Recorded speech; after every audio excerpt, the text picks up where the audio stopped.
প্রতি বছরের মতো এবারও 25 মার্চ রাতে 1 মিনিট অন্ধকারে থাকবে সারা দেশ।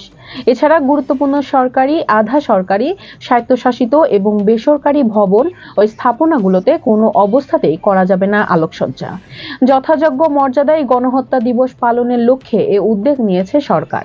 রোববার মুক্তিযুদ্ধ বিষয়ক মন্ত্রণালয় থেকে সংবাদ বিজ্ঞপ্তিতে জানানো হয়েছে এই তথ্য। বলা হয়েছে, মঙ্গলবার গণহত্যা দিবস।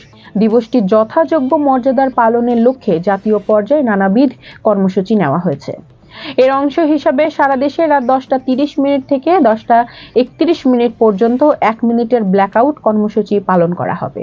সারা দেশের স্কুল, কলেজ, মাদ্রাসা ও কারিগরি সহ সব শিক্ষা প্রতিষ্ঠানে বিশিষ্ট ব্যক্তি এবং বীর মুক্তিযোদ্ধাদের সমন্বয়ে 25 মার্চ গণহত্যা স্মৃতিচারণ ও আলোচনা সভা অনুষ্ঠিত হবে।